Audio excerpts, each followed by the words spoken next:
হাসিনা কি সত্যি মারা গেছে? যে স্বৈরাচার হাসিনা মারা গেছে, আজকে সোশ্যাল মিডিয়া তোলপার যে স্বৈরাচার হাসিনা মারা গেছে, সে নাকি মারা গেছে, তিনি আর পৃথিবীতে নাই। ফেসবুক ইন্টারনেটে নিউজ দেখে অনেকেই ফোন করতেছে, হুজুর ঘটনা সত্য নাকি মিথ্যে? হাসিনা কি সত্যিই মারা গেছে?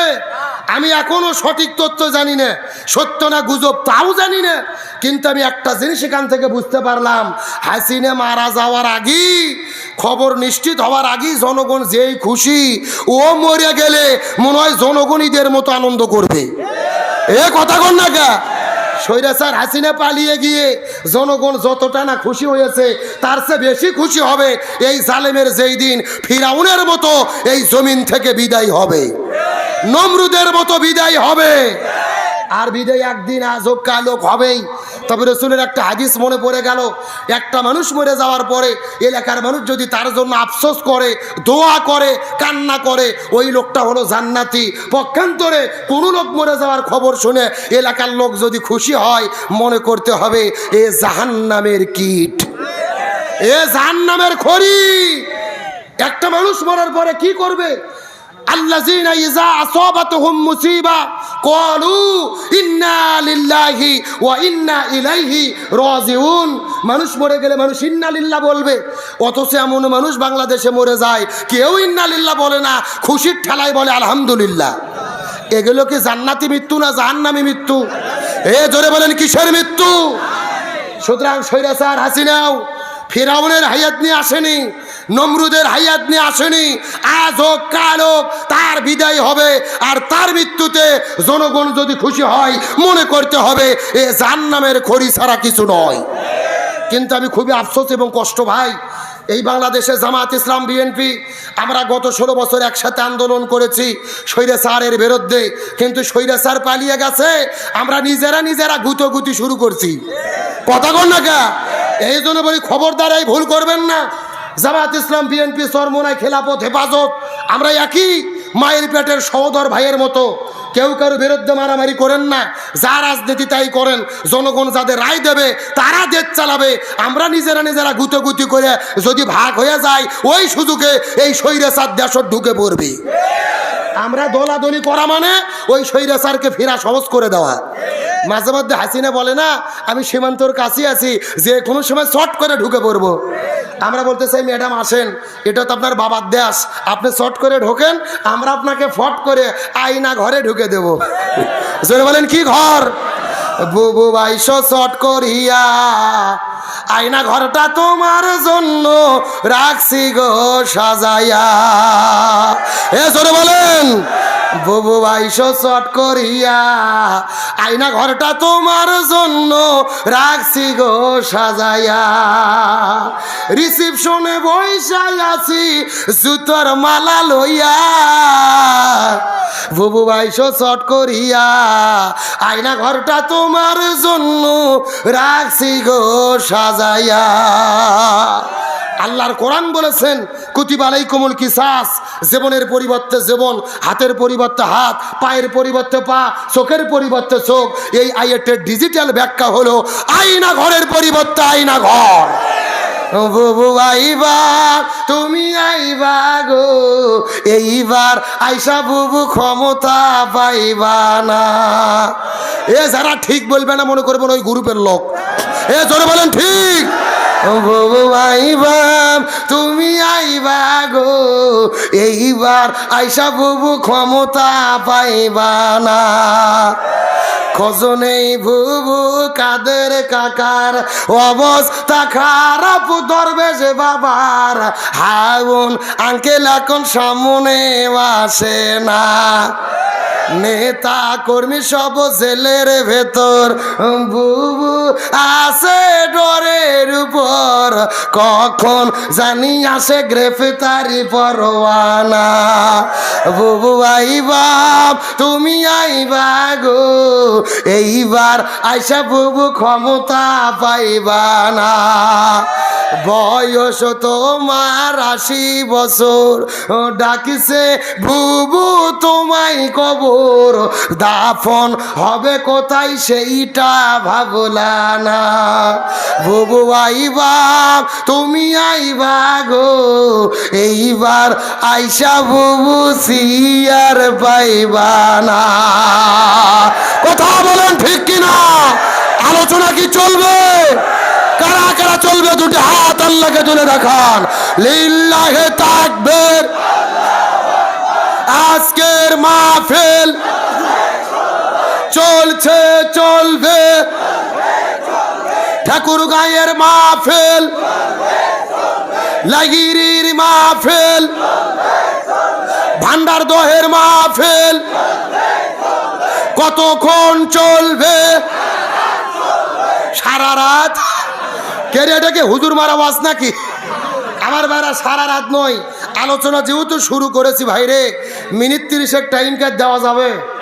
জোরে বলেন দেওয়া যাবে? আলোচনা মনে করেন কেবল লাইনও তুটলো, চলছে চলছে, ওটা উঠি করা যাবে? যারা দাঁড়িয়ে আছে থাক, কি বলেন? কয়বার বসতে বলবেন? বলতে বলতে টাইমই শেষ। আল্লাহ তাআলা এদেরকে থাকার মতো তৌফিক দান করুক, বলেন আমিন। তাহলে চিৎকার করে বলেন, আমাদের পরিচয় কি? হ্যাঁ, খলিফা। সবাই বলেন আমাদের পরিচয় কি? আর খলিফা হিসেবে আমাদের দায়িত্ব কি মানতে হবে? জোরে বলেন কি মানতে হবে? কোরআন যদি না মানি আমাদের জীবনে অশান্তি দেবে কে? তাহলে শান্তির জন্য কি লাগবে? আরো জোরে বলেন। এই জন্য আমার আল্লাহ তাআলা কোরআনুল কারীমের মধ্যে কত চমৎকার করে বলেন, ফামান তাবিয়া হুদায়া ফালা খাউফুন আলাইহিম ওয়ালা হুম ইয়াহজানুন। সূরা বাকারা প্রথম নম্বর পারার 6 নম্বর পৃষ্ঠার প্রথম নম্বর লাইনে 4 নম্বর 38 নম্বর আয়াতে কারিমা। তাফসীর ইবনে কাসিরের মধ্য থেকে বলতেছি, আল্লাহ বলে পৃথিবীর মানুষেরা ভালো করে বোঝার চেষ্টা করো, তোমরা যদি খেলাফত গ্রহণ করে খলিফার দায়িত্ব পালন করতে চাও, আমি তোমাদেরকে যেই কোরআন দান করেছি এই কোরআন দিয়ে জীবন পরিচালনা করতে হবে। আর কোরআন ছাড়া যদি অন্য কোনো তন্ত্র মন্ত্র মেনে নাও, এই জমিনের ভেতরে কখনো শান্তি আসতে পারে। সমাধান চাও যদি জীবনে মরণে, ফিরে যাও খুঁজে নাও চোখ রাখো কোরআনে। সবাই সমাধান চাও যদি জীবনে, ফিরে যাও খুঁজে নাও চোখ রাখো, পাবে পাবে সুখ শান্তির ঠিকানা, পাবে পাবে সুখ শান্তির ঠিকানা, যদি মেনে নাও মনে প্রাণে সমাধান। সবাই সমাধান চাও যদি জীবনে মরণে, ফিরে যাও খুঁজে নাও। এ তো চেরো অম্লান চেরো মুক্তির ডাক, এ যে মহাবাণী খোদারি কালামে পাকা। এই দুনিয়ায় আর সেই দুনিয়া, এই দুনিয়ায় আর সেই দুনিয়া, মুক্তি পাবে তুমি দোজাহানি। সমাধান। সবাই সমাধান চাও যদি জীবনে, ফিরে যাও খুঁজে নাও চোখ রাখো। এবারে সকলের নয় শুধু মুমিনের, যারাই চলবে মেনে ফল পাবে কোরআনের। কথা বলেন ঠিক কিনা? এবারে সকলের নয় শুধু জামাতের, যারাই চলবে মেনে ফল পাবে কোরআনের। করে বলো কিবা রাষ্ট্রে বলো, করে বলো কিবা রাষ্ট্রে বলো, অশান্তি দূর করে শান্তি আনে সমাধান। সবাই সমাধান চাও যদি জীবনে, ফিরে যাও খুঁজে নাও। আরো জোরে সমাধান চাও যদি,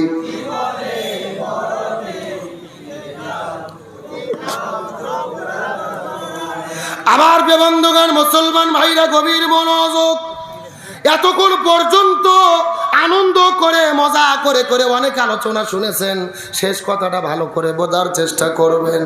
আল্লাহ আমাদেরকে জমিনের মধ্যে খলিফা করে প্রেরণ করেছে, আপনি আমি খলিফা। ওই খলিফার দায়িত্ব যদি জমিনের মধ্যে কায়েম করতে পারি, আর যদি খেলাফতের শাসন কায়েম হয়ে যায়, এই জমিনের মধ্যে কেমন শান্তি আসবে বোঝার চেষ্টা করেন। অর্ধ পৃথিবীর খলিফা আমিরাল মুমিনিন খলিফাতুল মুসলিমিন যখন তিনি খেলাফতের দায়িত্বটা পালন করেছে, খলিফা হওয়ার পরে ওই মসজিদুন নববীর ভেতরে নামাজ পড়ার জন্য যখন ইমামতিত্বের জায়গায় দাঁড়িয়ে গেছে, এমন সময় লক্ষ্য করে দেখা গেল পিছন দিক থেকে একজন মুসল্লি চিৎকার করে বলেছে, আল্লাহু আকবার। সুবহানাল্লাহ বলেন। কি বলেছে? এ ভালো করে বোঝেন, আসল আলোচনা চলেন। হযরত ওমর ফারুক ইমামতিত্বর জায়গায় দাঁড়িয়ে গেছে, নামাজ এখনো শুরু হয়নি, পেছন দিক থেকে মুসল্লি বলতেছে কি? তার মানে নামাজের মধ্যে কি দিছে? কথা কয় না, লোকমা। জোরে বলেন, কি দিছে? এ পাগল, তাও যেন তো ইমাম নয়, ওমর ফারুক, আর তার পেছনে দিছে লোকমা। অবস্থা ভালো না খারাপ? আমার বন্ধুগণ মুসলমান ভাইরা গভীর মনোযোগ, পেছন দিক থেকে মুসল্লি যখন লোকমা দিছে, উমর ফারুক বড় টেনশনের মধ্যে পড়ে গেলেন। লোকমা তো দিতে হয় নামাজটা শুরু হয়ে যাওয়ার পরে, কিন্তু এখন পর্যন্ত নামাজটা তো শুরু করে নাই। ওই লোকটা কেন লোকমা দিল তার কারণ জানতে চাই। গভীর মনোযোগ বোঝার চেষ্টা করবেন। তিরমিজি শরীফের হাদিস, শুধু নামাজ পড়লেই হবে না, নামাজের মধ্য থেকে অন্তত 4টে শিক্ষা গ্রহণ করতে হবে। চিৎকার করে বলেন, কয়টা? আরো জোরে। এ ঠাকুরগার মুসলমান গভীর মনোযোগ, শুধুমাত্র প্রতিদিন নামাজ পড়লে হবে না, নামাজের মধ্য থেকে আমাদেরকে 4টা শিক্ষা গ্রহণ করতে হবে। তার মধ্যে প্রথম নাম্বার শিক্ষা হলো ওই নামাজের ভেতরে খুশু খুজু থাকতে হবে।